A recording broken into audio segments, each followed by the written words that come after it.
We're counting down towards the start of the World Transplant Games. This is Langley Park, and I would safely say this is downtown Perth. If you look at all the skyline, it looks imposing. Of course, there's Globelander. And here we've got a media event with all the TV cameras from News 9 and News 7. That's Deanie with the World Transplant Games in the orange t-shirt, who's coordinating this because she is the media person for the WTG. They're interviewing two teenagers, Team Australia,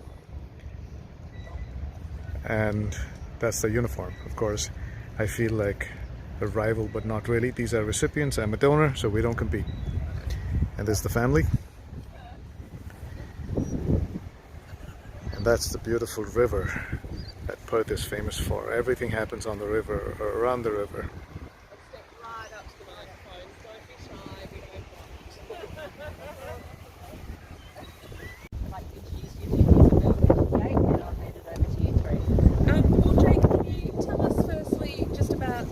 The sports you'll be participating in and how much you're looking forward to the weekend?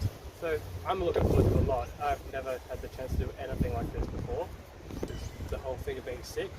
But the games I'll be doing running, swimming, riding, and a couple of athletic events.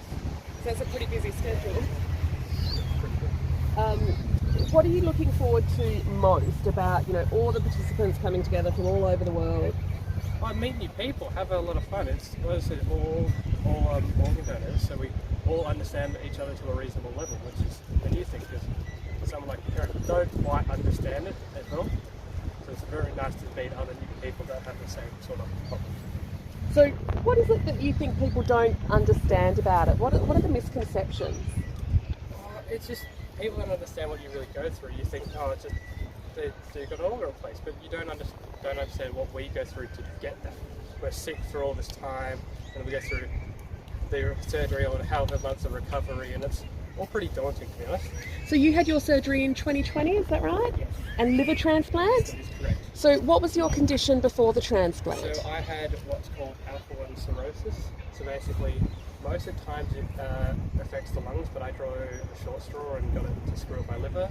So basically, when I was diagnosed, the doctor said, about 10 years' time, you're going to need a liver transplant. And almost 10 years to the day, lo and behold, I needed one. And so, how were you feeling before your transplant? What was your sort of physical capacity? So for about 12 years, I never actually noticed it because being sick was my normal. But the 13th year, around about 13, it really started to go downhill. That's about when I noticed it. Like I said before, it was just me. So what was day-to-day life like at 13 while you were waiting for your transplant? I mean, a lot of day-to-day life, a lot of the times I would wake up sick and I wouldn't be able to go to school. I was that sick.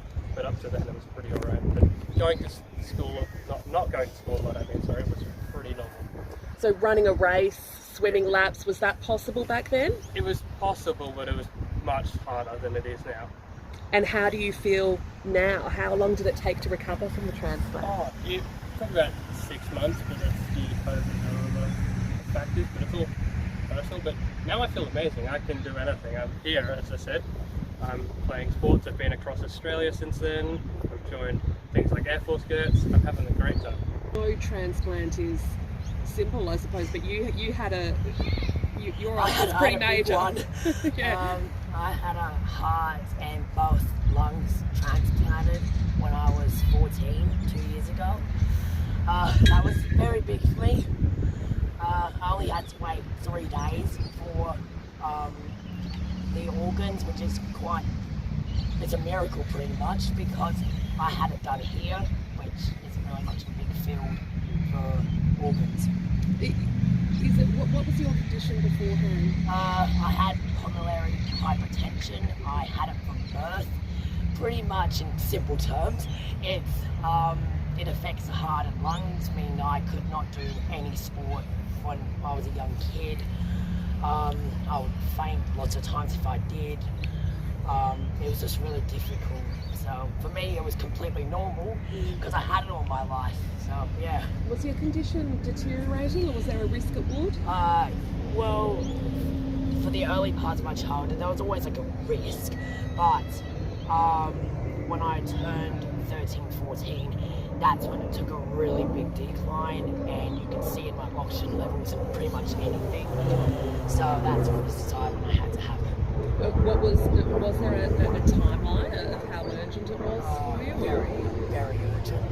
It was a very big waiting list for it. I was very lucky to have it within 3 days, which is rare, but yeah.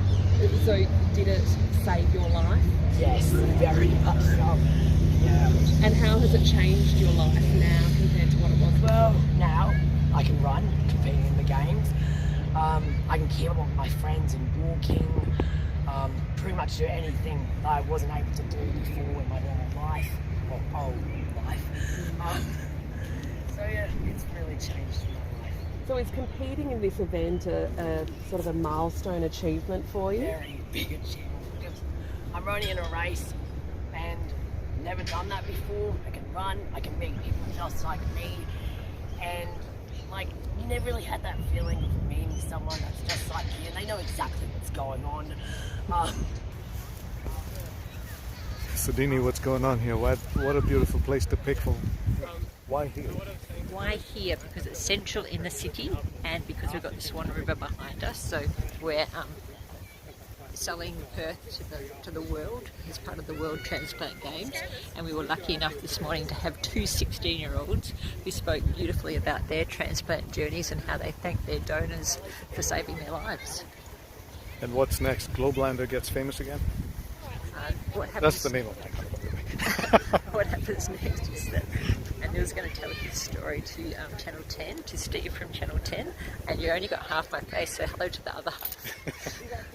I can barely see anything there. Good night. He came to me asking me for a kidney. We're a year apart, so we pretty much shared everything in life, and when he came for a kidney I was a little taken aback, but then you realize that we're not immortal. World Transplant Games sticker right under the message to be a hero, be an organ donor, sign up today, talk to your families. I think that's the message.